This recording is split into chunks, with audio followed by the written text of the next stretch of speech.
welcome back to the College Basketball Bracket Science Podcast, your encyclopedia for the college basketball season. We've got a fun one today. A little bit of everything we're going to go through today. We are going to release our new Bracketology following this video, so we will talk about the full 68-team field. We have new rankings we just released yesterday. We got a slower Thursday, Friday. Saturday's loaded, so we'll talk about some of those games. So these Thursdays and Fridays are made for Bracketology and made for rankings, and then we'll talk about a few of the results that influence these rankings, but not the busiest week outside of Tuesday. Tuesday was pretty nice and loaded, but outside of that, so we'll go through those rankings or those results real quick, then dive into the rankings, and then release the full 68-team field with some bubble watch. We're going to go ad-free today, so be sure to like and subscribe below. Follow us on social media at Bracket Science with 2 S's, and click that link below, the first link, for some quality clothing on our Amazon page.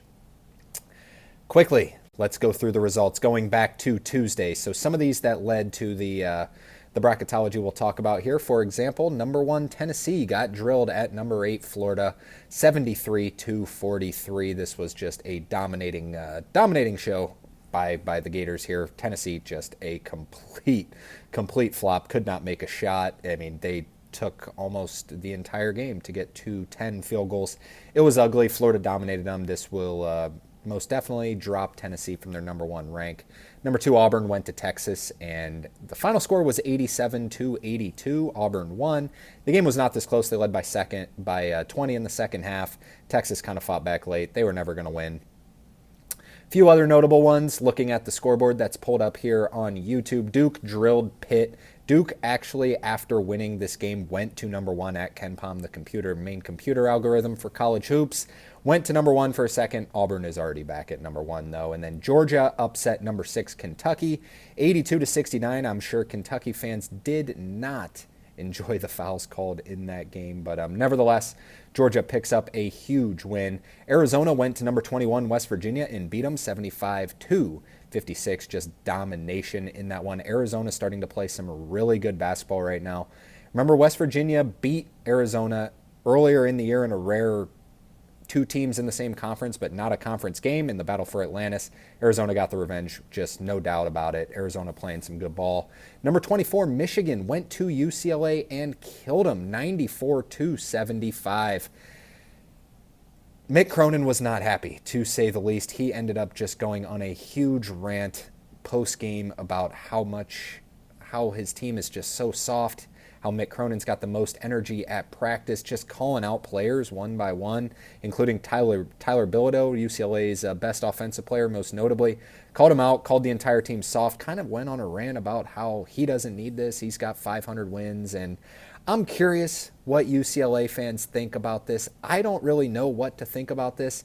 They got out physical in this game. They just, quite frankly, got beat, and they did look like the softer team. So will this be UCLA's a lot better than they were last year? Will this be the little nudge to get them in the direction of becoming a top 15 team, or is this one of those things where this is a very old-style thing to do? I'm curious what UCLA fans would think about that. UCLA fans, I know we got quite a few of them that listen to this podcast. Let me know what you think of it below. Mick Cronin, a great coach. His record shows it, but it's just kind of weird to hear a coach, I have 500 wins, I don't really need this. Don't know what to think about that. Maybe it'll light a fire, though, and by saying, I mean, it was a couple-minute rant. It was something you don't see every day.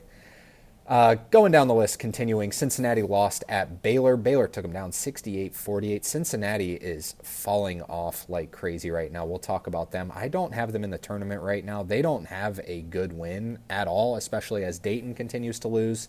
So we'll talk about them here in a little bit. Clemson lost at Louisville. Louisville, they're in the tournament right now. Little preview there, a little foreshadowing. They are going to be in our Bracketology. They're playing great ball right now. Clemson falls. St. John's went to Xavier, beat them. No surprise there. St. John's playing good, Xavier not. Texas Tech picked up a huge win at BYU, 72-67. Nebraska lost to Iowa in overtime. That was a great game for those who watched it. 97-87, Nebraska hit a last-second 3 to get them into overtime, and then Iowa just dominated in overtime. The last game we will note, Missouri beat LSU. This might not seem like much to anyone. This is Missouri's first win in the SEC in 2 years. Remember, they did not win a game last year in the SEC. They got a win this year. Missouri looking like a tournament team right now. Let's move on to Wednesday real quick. We only got a couple games to talk about here. Number 9, UConn lost at Villanova. Kyle Neptune picks up a huge win, 68-66. Poor Alex Karaban. He has been the do everything right kind of guy for UConn, and they were down by 1, closing seconds. He's at the free throw line and missed 2 free throws. Got to feel bad for him. He's a terrific player. Not a career-defining moment. He is a 2-time defending national champion, so I'm sure they'll rebound, but Villanova catches a break. They're getting towards the tournament conversation. Number 10, Texas A&M took down number 17, Oklahoma. Oklahoma led by 17 at one point in this game, and Texas A&M fought all the way back. Texas A&M without Wade Taylor, the fourth in this game, their best player, to come all the way back, win 80-78. Impressive stuff there. Kansas beat Arizona State. No surprise there. Kansas was down by 6 at the half and then held Arizona State to 13 points in the second half. That is kind of just what you expect on a Bill Self versus Bobby Hurley coaching matchup. Bill Self just so much better in all aspects. They get the job done there. Illinois took down Penn State 91-52. Just domination for the Illini there. Now Ole Miss went to Arkansas and beat them 73-66. Chris Beard just completely outcoached John Calipari in this game. Let's be completely honest. This Arkansas team is not good. They're falling apart. They're getting worse right now. Arkansas, I am panicking about you. I had them as a top 15 team. I bought into the hype. The roster looks good. They're not good. It's not coming together right now. Drake, how about the Bulldogs? After suffering a couple of tough losses, this was the biggest game they will play maybe all year, you can say. Definitely all conference season. Beating Bradley at Bradley 64-57. These are by far the 2 best teams in the Missouri Valley. I mentioned on the last podcast, at worst, the winner of this league, if it's Drake or Bradley, the winner, I'm guessing it would be, I would think. At worst, they'll be a 12 seed. This is a big one for Drake. I mean, they're holding on to a little bit of at-large hopes, but this is a great start. USC lost at Indiana. No surprise there. The news that broke, though, was Coach Eric Musselman from USC just kind of blew off and said some things about Mike Woodson. Doesn't really like Mike Woodson. I don't know. I've heard some stories about Eric Musselman kind of being a guy that is tough to get along with, I guess. Mike Woodson, I've heard a lot of mean things about him and probably said a lot of mean things about his coaching ability. I haven't heard anyone say that he's like not a nice guy or anything. He seems like a nice guy. He's just not done the best job at Indiana, let's be honest. But so I kind of leaned on the Eric Musselman, but don't know the whole story on that one. Let's move on. Dayton loses to UMass at UMass. This is devastating. This is a quad 4 loss for Dayton. This is a resume killer. They just lost to George Washington, which isn't awful. George Washington's solid. It's not good, but losing this one to UMass. I don't think Dayton's going to, unless they win the A-10 tournament, is going to end up being an at-large team. They're right on the bubble right now. We'll talk about them here in a little bit, but I don't think this team is that good, quite frankly. I know they got a lot of hype after Maui, even watching them in Maui and then watching them against Cincinnati. I'm like, I don't think this team is very good. But moving on, UCF held off Colorado barely. Big saving win there. And then the only other game that we will really mention is St. Bonaventure holding on to some, also in the A-10, holding on to some hope for at-large. Did lose at Josh Church's St. Louis 73-68. Moving on to Thursday. Only a couple good matchups that we had. Number 15, Oregon, won at Ohio State. Ohio State controlled the entire game, and then Nate Biddle. How about Nate Biddle? Ohio State fans were chanting bald spot at Nate Biddle, and Nate Biddle came out in the second half and just dominated them. I know I'm contradicting this, as I got an Ohio State hoodie on right now for the Buckeyes tonight against taking on Texas in the college football playoff. So this is not going towards the basketball game, because Oregon got the better of them, finally got the revenge on Ohio State. 73-71, Nate Biddle, terrific game. Washington, no match for number 16, Michigan State. Michigan State won 88-54.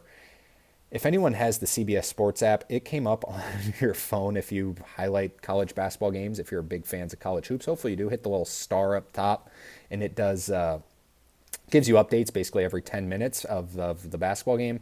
It was 16-2 after 10 minutes of this basketball game. Washington could not score the ball. Shout out to Tom Izzo and Michigan State. They're proving me wrong. I did not like this Michigan State team coming in. I still don't see them as like a national championship contender, but they're good. They're beating teams badly that they should be beaten. They beat Nebraska by 37 earlier in the year, and Nebraska's been pretty lights out since then. Michigan State, maybe they are a national title contender. I don't know. They look great. Number 20 Purdue went to Rutgers and killed them 68-50. Rutgers stinks, absolutely stinks. This is going to be the first time in history that a team will have 2 top 5 draft picks and miss the tournament. Shout out to Matt Norlander over at CBS for that stat. And then Vermont went to UMass Lowell. I know this might not seem like anything, but these are definitely the top 2 teams in the America East. Vermont runs that league, quite frankly, and UMass Lowell has been by far the better team this year. But Vermont got the better of them in this one, looking to win the America East for I don't even know how many times it is, but it is a lot.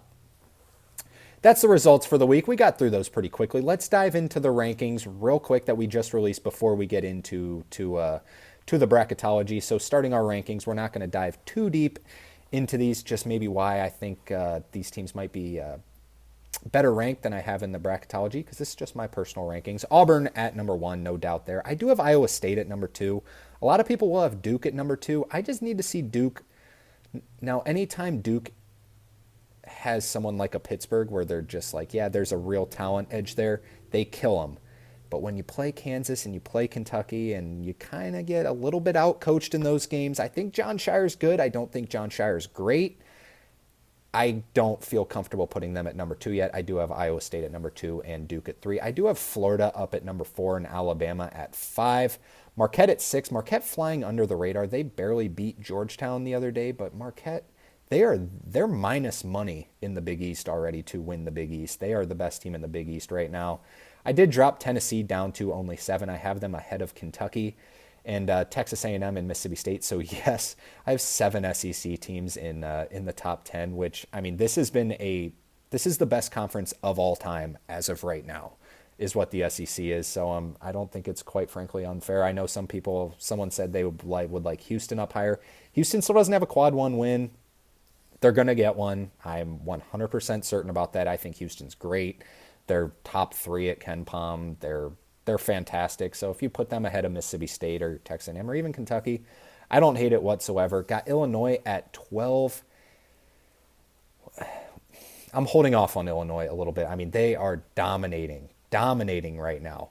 We will see. I don't know what it is. Something about the roster construction I'm a little hesitant about. I mean, they dominated Penn State without Jess Jonas, who's their best player, probably a top 7 pick in the NBA draft. They are so good right now. Don't get me wrong. They are so good. I don't know what it is. I mean, they need to beat someone elite, I think, is what I need to see. They had an opportunity with Tennessee coming to them. People are saying Tennessee's overrated and people are saying Illinois is underrated, yet Tennessee went to Illinois and beat them. I don't know. We'll see about Illinois. I have them as a top 12 team, top 15 team at worst. Kansas at 13. I don't know about the Jayhawks. I really don't. They're figuring things out. Bill Self seems to be figuring things out. Their defense, usually Bill Self is he's a great coach all around. Usually he's an offensive-leaning coach, but their defense is spectacular this year. I got Memphis up at 14, Michigan State at 15. I did drop UConn down to 16 after that loss to Villanova. Take it with a grain of salt because UConn has been without Liam McNeely, but this team just isn't. I mean, it's kind of hard when you're trying to compare them to like last year's team or the team before. I mean, those teams were just so good. I think this team's really good, but I think Marquette's better, quite frankly.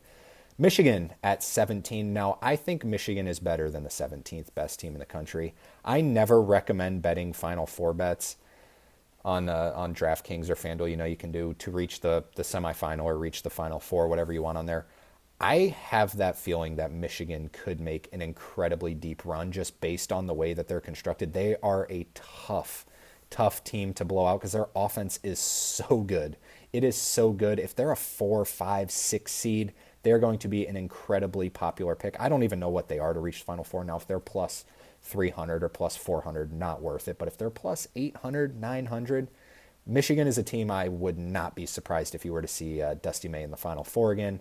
I do have Oregon at 18. Now, this kind of seems like an outlier because they're 14-2. 18 would be like a, 4 or 5 seed. They're like hovering on like the 2-3 line as of right now. Just something about this team I don't think, like if you were to put them on a neutral site against Michigan, Michigan would be favored. I'm certain about that. But Oregon, they have the better resume. The metrics don't like them as well. The metrics kind of align more with me. But I got them down at 18. I know it feels low, Oregon fans, but I don't know. I don't know. I'm a little leaning on the metrics on this one. Got Ole Miss, who's kind of flying under the radar, up at 19. UCLA at 20. Gonzaga at 21. Gonzaga kind of falling off a little bit. They're still great. They are great offensively, but kind of falling off. We'll see how easily they run through the WCC. Utah State up at 22. I got Wisconsin up at 23. Wisconsin, another one of those teams like Michigan. Really fun team to watch. They've got some serious upside. Watch out for the Badgers this year. I like this Wisconsin team a lot more than I liked their team last year. And quite frankly, coming into the year, I thought Wisconsin was going to suck. Greg Gard done a phenomenal job. Wisconsin looks really good. I really like this team. At 24, I have Purdue. People are not going to like that. That's going to seem low. They beat Alabama at home. They just beat Rutgers at Rutgers. I need to see them to be ranked like top 20, really beat an elite team on a neutral floor, or I guess, yeah, we'll see how they do in the Big Ten tournament. I know they beat Ole Miss. It was on a buzzer beater, and quite frankly, I left that game more impressed with Ole Miss than I did Purdue. Braden Smith flying under the radar right now. He is one of the best players in the entire country right now. I got to see a little bit more. Got to see a little bit more from Purdue. I got Nebraska up to 25. I think Nebraska has just been sneakily just climbing up this. I know they just lost at Iowa. I think they're better than Iowa by a lot, quite frankly. That was a tough environment. It was a well-fought game. I really like this Nebraska team. They're hovering probably about an 8 seed right now. They look really good, so kind of correlates with this. I did rank Arizona again up to 26. I think Arizona, I said this to someone on Instagram, I think Arizona is going to finish top 4 in the Big 12. They're really starting to figure things out. They're not relying on Caleb Love as much to just kind of have iso ball. They're finally figuring that out, and it's been working out so much better. KJ Lewis has been playing better, especially once they get Krivas back. Whew, this team's dangerous. Watch out for Arizona. Georgia at 27. I feel like they should be higher. I think if I were to redo it, I would have Arizona above Nebraska, and then I would have Georgia right after that, and then probably Nebraska, but hey, they're all in the 25 to 30 range. Georgia coming off that huge win against Kentucky. West Virginia at 28. Oklahoma at 29, and Baylor at 30. I had a real tough time. I know it's just the 30th ranked team, putting Baylor or San Diego State. So San Diego State could very easily be on this list. They're great. St. John's also on the strongly considered. That's the power rankings. Let's get into the meat of the show. Let's get into our bracketology. Here is our seed list. We got the whole thing pulled up for those watching on YouTube. The 1 seeds, you probably got a hint of it because it is labeled in the thumbnail for this video. Number 1 overall seed, no doubt about it. It is Auburn. I mean, they are just what I would consider to be awesome. Auburn has the most quad 1 wins in the country. They have 7 quad 1 wins. That's just fantastic. Duke, number 2. In fact, these are the number 1 and 2 teams in the net. Auburn first in wins above bubble. Duke is 3rd, so they're right there. Duke, Cooper Flag. They're great. Iowa State is the 3rd 1 seed. Alabama as the 4th 1 seed. Got a lot of questions about whether it would be Florida or Alabama. I think it's Alabama comparing the two. I do have Florida as the first 2 seed. Alabama and Florida's resumes are somewhat similar. Alabama 3-2 in quad 1. Florida is 3-1, so a little bit better of a record there. But what separated it for me was Alabama's 5-0 in quad 2 compared to Florida's just 2-0 in quad 2. Wins above bubble, Alabama is 5th and Florida is 12th. So that's just kind of what made the difference for me when looking at it.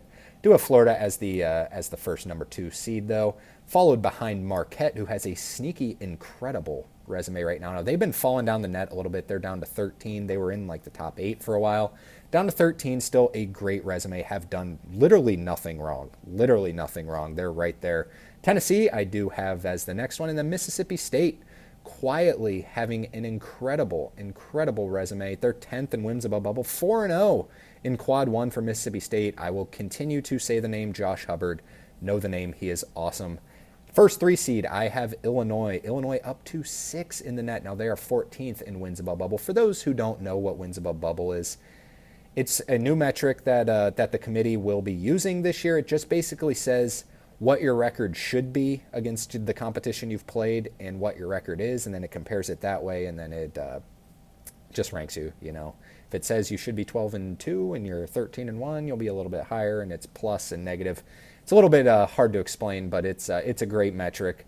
So I got Illinois as the first 3 seed. I got Texas A&M, who also has a quietly just awesome resume right now, as the next 3 seed, and then Kentucky and Oregon. Yes, remember we mentioned just Oregon's.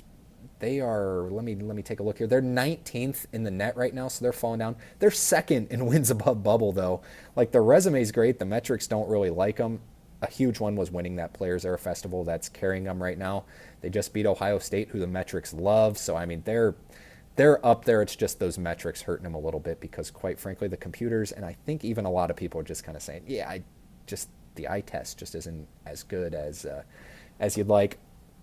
Kansas as the first 4 seed, Kansas in the top 10 of the net. People don't really realize that. I know it's been kind of frustrating for Jayhawks fans, I feel like, which is just crazy. Last year, preseason number 1, 4 seed. Right now, a 4 seed as a preseason number 1 again. They're still good. If they can really figure it out, they're a true national championship contender if they figure out this lineup. They have so much talent. Next up, Michigan State. Michigan State is lacking one thing, and that is just a truly elite win. They're really good. Don't get me wrong. They're 16th in the net, so it kind of averages out to this. They are 2-2 in quad 1 and 2-0 in quad 2. So if that's why you feel like this is a little low, that's kind of it. I mean, they've done nothing wrong. They just need that truly like elite win. They're blowing out the teams they should be. They're right there. Memphis as the next 4 seed, another one of those teams that the metrics do not like. I don't know why. I think this team is awesome. They're 32nd in the net. They have played an average opponent net rank of their first in the country. So take all their games that they've played, and they're first in terms of not strength of schedule, but average net rank. So they're really good. They're like minus 600 to win the American. Best team. They're going to win it this year. Penny Hardaway, quite frankly, done a great job. Good for him. Next up, as the next 4 seed, I do have UConn. UConn right there. They've got a lot of quad 1, quad 2 wins. A few more losses than you'd expect, but they're still right there. Metrics still like them as the 4 seed. The first 5 seed, Houston, we mentioned they don't have a quad 1 win. I know. They're 4th in the net, 3rd at KenPom. Metrics love them. This is a team that started the year like plus 15 or plus 1,600, depending on the sports book, to win the national championship. They haven't beat anyone, and they're up to plus like 1,100 right now. So kind of just tells you that this Houston team is going to be coming. They're still the favorite to win the Big 12. I think Iowa State should be the favorite. Houston's the favorite to win the Big 12 in most sports books. The next 5 seed, Gonzaga. Gonzaga as the obvious favorite to win the WCC. Kind of fallen off a little bit, but they're still obviously, their ceiling is very high. Now, if you'll mention, I guess I probably should have mentioned this to start. The little asterisk by the names means they are the automatic qualifier for their conference in terms of this graphic on YouTube. These are basically just the betting favorites, and then I think I snuck a few of them. Like I put Charleston instead of Elon just because I think they're better. Elon's not bad, but just a few of them like that, but most of them are just the betting favorites. Michigan as the next 5 seed. They're up to 11th in the net, and like I said, I really like this basketball team. I think they're really good. Purdue right behind them. Haven't really done anything wrong, just not as obviously elite, which is going to happen when you lose a generational player. The first 6 seed, Ole Miss, flying under the radar. Now, I will say this before I mention the rest of the 6 seeds. I love the 6 seeds if this were to happen. These are very good basketball teams. Ole Miss, Wisconsin, West Virginia, and Arizona. Any one of those teams could really make some noise in the NCAA tournament. Moving on to the 7 seeds, Baylor down to a 7 seed. Baylor just kind of screams like 6 or 7 seed to me this year in terms of how good they are. They blow out good teams. They blow out bad teams, and they lose to good teams. So 6, 7 seed in the Big 12 seems just about right. Utah State as the favorite to win the Mountain West this year as a 7 seed. Only 1 loss. They've been fantastic. Guess who that 1 loss is to? It was kind of surprising to me because I kind of forgot about it. UC San Diego, who is awesome, by the way, out of the Big West. We're going to talk about them here in a little bit. Got UCLA down to a 7 seed. Yes, Seems a little bit low, but they've got some stuff to make up. They're down to 27th in the net. Fallen off a little bit. I still think they're good. One thing we've kind of, what I will say about UCLA, things we've kind of learned over the past couple, in this new age of college basketball, defense can really only get you so far. Like, it's really important, but we always seem to be kind of drawn towards these defensive teams like UCLA. Even the Houstons, let's be honest, it just never seems to pan out as like a national champion in March Madness. Now, obviously, we're talking about a 7 seed as of now as a national champion, so it's a little bit different, but something to just kind of keep in mind. Like, obviously, last year and the year before, UConn's offense was just spectacular. Who was it? The Kansas's offense the year before that, and then Baylor's offense. That's just kind of the new age of college basketball, where if you're going to take a real defensive team to win it in the tournament, even kind of look at the Tennessees of the world. I mean, last year their offense was great. This year their offense is a lot better outside of that last game. But something to keep in mind when trying to prepare your bracket. San Diego State, speaking of defensive teams, as the next 7 seed, done nothing wrong. They're great. Brian Dutcher's awesome. Miles Bird's awesome. As a 7 seed, 8 seeds, Pitt. This is the second ACC team I've mentioned, by the way. Duke as that top 1 seed, Pitt right here. Duke is projected by KenPom to go 19-1 in the conference. It's Duke, and then it's the rest of them. I mean, the ACC is closer to a mid-major than they are a power conference right now. Yeah, the stats don't lie. It's tough for the ACC right now. Oklahoma as the next 8 seed. Now, you might think Oklahoma seems a little bit low, and I do too. When you go over the resumes and you go over Oklahoma, I don't think they can be above San Diego State or UCLA or Utah State or Baylor. I thought they kind of screamed 7 seed to me. Got them as an 8 seed right now. The metrics do not like Oklahoma at all. They're down at 45th in the net. They are 16th in wins above bubble, though. So, they really haven't done anything wrong except blow that big lead. They're 3-2 in quad 1, won the battle for Atlantis. No losses outside that. Seems a little bit better. It's just kind of the metrics that are dropping them down as of right now. Nebraska as the next 8 seed. Nebraska, as I mentioned, I really like this team. 37th in the net. Georgia right there as well. Georgia just picked up, obviously, that huge win. They're 29th in the net. Their strength schedule, not too fantastic, but they're still right there in the tournament conversation. St. John's as a 9 seed seems like they should be a little bit better, right? They don't have any truly good wins. Now, the metrics love them. KenPom loves them. I think they're really good and a sneaky team to make a deep run. I mean, you go through their roster. Davon Smith, Kadari Richmond, R.J. Lewis, Zuby Ejiofor. That's like a starting 4 I'd put up against just about anyone. Throw Simeon Wilcher in there. They've got a great team, just no really dominant wins. They're 33rd in the net, 1-3 in quad 1, only 2-0 in quad 2. So their resume isn't that spectacular, but they are liked by the metrics because, let's be honest, we watch this team and we're like, yeah, they got some dudes. Next up as the 9 seed, people have been waiting for it. Louisville in the tournament as of right now. They are rolling. They're rolling. That win against Indiana where they just dominated them is starting to age a little bit better. Is Indiana starting to play a little better? How about the Cardinal? They are in as of right now. Right behind them, I have Ohio State still in the tournament. Ohio State, you might think, you look at their record and they're 10-6, so you're like, all their losses are inside quadrant 1. Same goes for North Carolina. All of their losses are in quadrant 1 at 10-6 as well. Ohio State and North Carolina have about as close to similar resumes as you can imagine. North Carolina's 1-6 in quadrant 1. Ohio State is 2-6, and Ohio State's ranked a little bit better by some metrics, so that's why I have them literally just one spot. They're picking hairs there. As a 10 seed, one that's kind of surprising, Maryland, down to a 10 seed right now. That Pacific Northwest trip really slipped them up a little bit. Now they are 24th in the net. They're 2-3 in quad 1 with a quad 0-1 in quad 2. So it's they better start figuring things out, or they're moving towards the bubble. They're not on our bubble watch yet because they're not a last 4 team in, but they are close. They're not a last 4 bye, but they're getting there. Vanderbilt right after that in the SEC. Same goes for Missouri. How about Missouri, their rebound this year? And then Clemson as the final 10 seed. The last bye team that I have right now getting a first round bye is St. Mary's as an 11 seed.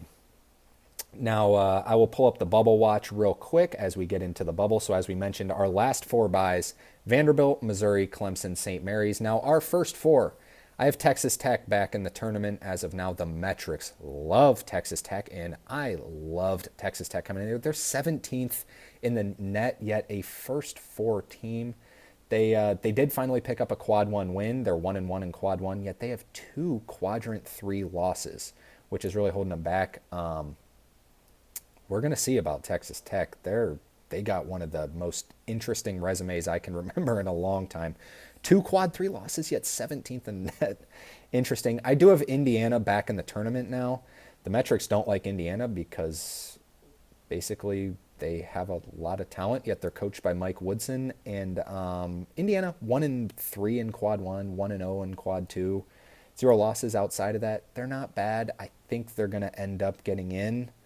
They're playing better as of now, but if they don't, it's going to be fireworks. Let's just say that. The next first four game, first off, I should mention, I would have Texas Tech taking on Indiana, and then Iowa taking on Arizona State. Iowa back in there. Iowa just picked up that big win against Nebraska. Iowa hasn't really done anything wrong. They're 4-0 in quad two. Haven't played a quad three game, 7-0 in quad four. 0-4. They don't have a quad one win yet. That Nebraska one might end up being a quad one win, but don't have a quad one win yet, but haven't done anything wrong. They're 50th in the net, so they're right there, right on the edge, living on the edge. Same goes for Arizona State, 54th in the net as of right now. Just kind of got blown out by Kansas, but 1-4 in quadrant one and 0 losses outside of quadrant one. They're a little lower ranked by some of the metrics than Iowa, but they're still right there. Bobby Hurley's got them in right now. Now, my first team out right now is Dayton. I do have Dayton on the outside looking in. I think that quad four loss was too much, and I think what bracketologists do is you look for what the committee's looking at. This is not a top, how many bids do we have? 37? We have 31 automatic bids, so 37. This is not a top 37 team, I don't think, in terms of the at-large bids. So you're taking away maybe, 9, 10 of the top 10 conferences, so top 47. I don't know. They're right there, and recently they have not looked like it. Losing a quadrant 4 game, that's ugly. I have Dayton out. I have New Mexico as the second team out. I have Texas as the third team out. Yes, I have Texas and Rodney Terry on the outside looking in. I don't like this team. I don't like Rodney Terry as a coach, quite frankly. Same goes for Arkansas. I don't think either of these teams. I think if there's two SEC teams that are really going to fall off and potentially go 5-13, 4-14 in the conference, it could be Texas and Arkansas. And those are two huge brands who have so much money. Remember, they did that Candid Coaches series over at CBS. They said Arkansas had the most money to spend in the NIL, and this is the team that's performing. It's ugly. They're out as of right now. I also have Cincinnati out right now. I've been seeing some other bracketologists with Cincinnati in. I don't see it whatsoever. Now, they're kind of ranked highly at the net and at some other, they're 36th in the net. Their strength of schedule is 270th in the non-con. Their wins above bubble is 63rd, 0 quad 1 wins, a quad 2 loss. I don't see it. I don't think they'd be in right now. UCF as the next team out. UCF, one of those teams where, hey, you see yourself on a bubble, you should be optimistic. They got a good thing going there, even though they just got beat by 51 to Kansas. They got an opportunity for revenge. We'll talk about that here in a little bit. I also have Penn State as a next 4 team out. Same goes for Creighton. Creighton kind of hanging on by a thread, but on the outside looking in right now. Other teams I considered, St. Bonaventure. If they hadn't lost to who we just talked about, St. Louis, they probably would have been right there, but got them out right now. Same goes for SMU, really falling off lately. I've predicted in the last show that SMU is going to fall off completely. I still think it's going to happen. I don't think this team's that good. Villanova working their way back in towards the bubble conversation. Another one of those teams with a couple bad losses, but they're coming back. And then BYU also in the considered. So if you want to say next 4 out. All right, let's go back to the bracket and talk about our automatic qualifiers that would win their respective conferences as of now. We got VCU out of the A10. I have VCU. They're the favorite now over Dayton. I think VCU, they were the favorite coming into the year, them and I think they were the favorite. Anyways, I got VCU winning the A10. I got UC San Diego as the favorite in the Big West. UC San Diego slash UC Irvine, probably two of the three or four best one bid. We're talking about the Big West maybe being a two bid league. If UC San Diego were to, fall off, or not fall off, but run the table and then lose in the championship game of the Big West tournament to UC Irvine, it might be a two-bid Big West. Those are two very entertaining teams. And guess what? They play each other on Saturday. We'll talk about them here in a little bit. Got Drake as the next 12 seed, winning the Missouri Valley under Ben McCollum. Liberty as the next 12 seed, and then McNeese as the final 12 seed under Coach Will Wade as the 13 seeds. Yale winning the Ivy League. Yale, Princeton, Columbia. It's kind of up for grabs right now. Yale is highest ranked in the net. They're the betting favorite. Arkansas State as the next 13 seed. We know they're dangerous. Arkansas State as a 13 seed. Memphis as a 4 seed. Ooh, PTSD.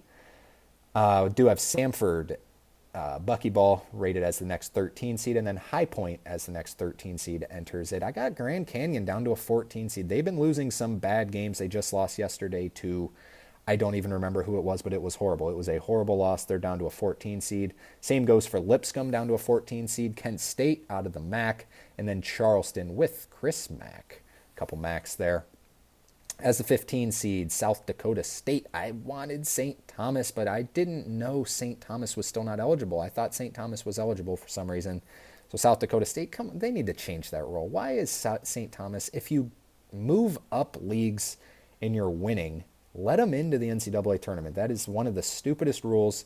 Purdue Fort Wayne is the next 15 seed, Central Connecticut State, and then Northern Colorado as the final 15 seed. Got Norfolk State as the first 16 seed. Football coach, going to be coached by Michael Vick. How about that? Vermont, I did enter as a 16 seed. It's weird seeing Vermont as a 16 seed because usually that conference produces like a 13 through 15 sort of seed. It's pretty ugly. I think they're 500 right now, maybe a game above 500. Then I got Morehead State taking on Merrimack in a playing game, and then Southern taking on Holy Cross as your final at-large teams. That's the entire bracketology. Got through that kind of quick, not as long as a podcast as I expected. The final thing we're going to do today is dive into the games to watch with the opening betting lines via KenPom. We're going to go through just Saturday and Sunday, talk about the weekend games. We have 22 games to watch on Saturday. Had to break it up into two sheets. Let's start with part one. These are just in timed order. At 12 o'clock on ESPN, Notre Dame visits number 4 Duke. Duke favored by 21. My God, 21 points in an ACC game on ESPN. Yeah, that's Duke, and that's the rest of the ACC. 12 o'clock on ESPN2. One of the best ones of the day. Louisville travels to Pitt. If Louisville wins this game, is Louisville the second best team in the ACC? They really might be. How about Louisville under Pat Kelsey? Pitt favored by 5 in this one. 12 o'clock ESPN2. At 1 o'clock on CBS, San Diego State travels to the Pit to take on New Mexico. San Diego State favored by 1 via KenPom. I expect when the betting market comes out that to be flipped. I think New Mexico will be favored. At 2 o'clock on ESPN, number 3 Iowa State travels to Texas Tech. Texas Tech has a huge opportunity here to solidify themselves in the tournament. Iowa State, this might be a big one for your Big 12. I think they're the best team in the Big 12. This is a big one for a Big 12 championship sort of thing. We'll see. That's a fun one. Wouldn't know who to take in that one. At 2 o'clock on Fox, number 9 UConn just lost at Villanova. Now they get to go to Ed Cooley in Georgetown, who's been playing some great basketball. UConn favored by 3 via KenPom in that one. Don't drop that one, UConn. Don't drop it. Or the Big East regular season chances might just really fall into Marquette's hands.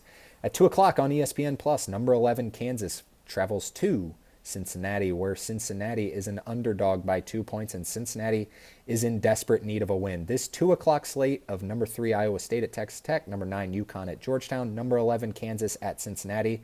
All three teams are favored by 3 or less. Expect at least one of those teams to fall. Which one will it be? I'm not sure, but I would bet that at least one of them falls. At 2 o'clock on the ACC network, Florida State, who is actually sneaky good. Florida State was an underdog the other day to Miami for some reason. hopefully everyone bet Florida State because Miami is as abysmal as they come right now. Florida State near the tournament conversation, believe it or not, probably like first 15 at worst teams out, first 10 maybe. 2 o'clock, AC Network, they travel to Clemson. Clemson favored by 8 in that one. At 3:30 on the SEC Network, 2 teams I have as 10 seeds right now. So hanging on, both teams been good. Vanderbilt travels to Missouri. Missouri favored by 5 in that one. At 4 o'clock on ESPN, number 8 ranked Todd Golden's Florida Gators travel to John Calipari's Arkansas team, who is falling apart. Florida favored by 6. I think Florida could dominate in this one, or could it be a get-right game for Calipari? I don't know. I think Arkansas stinks. I think Florida's great. Give me Florida in that one. 4 o'clock, ACC Network, a rivalry game. North Carolina travels to North Carolina State. North Carolina State, people really aren't talking about. They stink. They are not good this year. They just survived Notre Dame. God, Notre Dame can't catch a break. Notre Dame, how many games have they lost by 1 this year? NC State ended up beating them by 1, but NC State not very good. I think North Carolina is going to take that one even at NC State, even though North Carolina obviously been disappointing. At 6 o'clock on ESPN, number 1 Tennessee, and Rick Barnes travels back to his old school at Texas. Tennessee is favored by 5 in that one. I think Texas stinks. I think Tennessee is going to go in and have a get-right game against this one, and then I think this is going to be the game. I know we're getting a little hot takey on this one. I think Tennessee might win by 10 plus in this one, and I think if Tennessee wins by 10 plus, Texas fans might really. I don't know. I'm not really in the Texas. Don't really see that many. I don't know if we have that many Texas fans that really follow, but I don't know if they're really like headhunting over Rodney Terry, excuse me. Because it's been ugly. Texas, too big of a brand, too good of a school to have, a team that I have on the outside looking into the NCAA tournament. So we'd have to see. I have a feeling Tennessee's going to beat them up pretty good, though. Part 2 of the graphic. At 6 o'clock, number 12, Houston travels to Kansas State in that clown show of Kansas State that they have going on over there. I think they lost to TCU. I apologize. I can't remember. I guess I could look it up right now while we're talking about this just in real time and be completely unprofessional. I know that Kansas State just played TCU, didn't they? Yeah, TCU did just beat Kansas State by 1, and TCU I had as the worst team in the Big 12. So Kansas State is right there, and then Kansas State just went to Oklahoma State and lost by 13. It's an absolute clown show right now at Kansas State. So I will... 12 points is a lot for Houston on the road, but Kansas State facing a tough defense. Houston's going to win. 6 o'clock, ESPN Plus. At 6 o'clock on ESPN2, one of the biggest under-the-radar games you'll find. Number 17, Oklahoma travels to Georgia. Georgia favored by 3. If Georgia wins this game, I fully expect Georgia to be ranked next week. If Oklahoma loses this game, I fully expect Oklahoma to not be ranked next week. So kind of a big one there on ESPN2 at 7 o'clock on the CBS Sports Network. Villanova travels to St. John's. Kind of a battle for who's the third best team in the Big East. I don't know. You might be able to throw Georgetown in that conversation. Who would have thought we'd be saying that so quick? But St. John's is favored by 7 via KenPom. Villanova, you win this one, you're probably in the tournament as of right now. St. John's looking to improve their seed. At 8 o'clock on ESPN, this is the game of the day. Number 5, Alabama travels to number 10, Texas A&M. Texas A&M is favored by 1 right now via KenPom. It will all determine on whether Wade Taylor is playing or not. I think his injury is undisclosed. I'm not 100% sure. I think no matter what, I'm going to take Alabama in this one. I think this is a good spot for Alabama to just kind of come out and show, that they're a top dog in the SEC as well. A lot of talk about Florida, a lot of talk about Auburn. But if Wade Taylor plays, I'm not so confident in it. But I think if Wade Taylor doesn't play, definitely taking Alabama. At 8 o'clock on Fox, Indiana and Mike Woodson travel to Iowa. 2 really bubbly teams. These are 2 teams I have in the first 4 games. 2 teams I would have in Dayton right now. Iowa favored by 4. This game's on Fox. I don't know who to take in this one. I think Indiana, you look at the rosters, and Indiana's so much better. I think Indiana might get it done in this one. At 8:30 on the SEC Network, another great one. Number 6, Kentucky travels to number 14, Mississippi State. Mississippi State favored by 6. Feels like a big number to give Kentucky, especially coming off of a loss. We're gonna see about that one. That's a big number, but well, I don't know. Wouldn't recommend betting that one. 9 o'clock, ESPN Plus, Washington State, who just suffered a horrific. They were on the bubble until you lose to Pacific. Yikes. Number 18, Gonzaga, favored by 16 in that one. Nice Mountain West action we got at 9 o'clock on the CBS Sports Network. Boise State travels to number 25, Utah State. Utah State favored by 6 in that one. Will Utah State continue their reign as if they go 2 years in a row as Mountain West regular season champs? Wow, everyone wins at Utah State. Great basketball program there. 9:30 on ESPN Plus. Baylor travels to Arizona State. Arizona State, one of the first 4 teams. Baylor, comfortably in, but as I mentioned, 6-7 seed. You don't want to lose too many of these, though. They are favored by 3 at KenPom. At 10 o'clock on ESPN, we promise UCF could have a chance at a revenge game. Unfortunately, they are 14-point underdogs at Arizona. It could be a defining win for UCF's season, but that is a lot of points. Arizona playing great ball right now, favored by 14 at KenPom.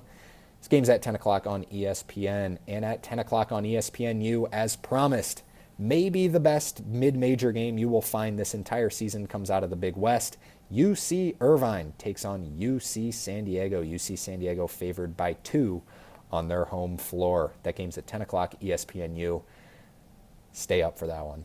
I know it's Big West hoops, but it's an awesome one. On Sunday, we've only got 6 games to talk about. Nothing too important. Nebraska travels to number 20 Purdue. Purdue favored by 7 via KenPom at 12 o'clock. Michigan State, number 16 Michigan State travels to Northwestern. Michigan State favored by 3 in that one. Northwestern also probably like a first 10-ish team out as of right now. 2 o'clock on the Big Ten Network. Washington travels to number 24 Michigan. Michigan favored by 16. My goodness.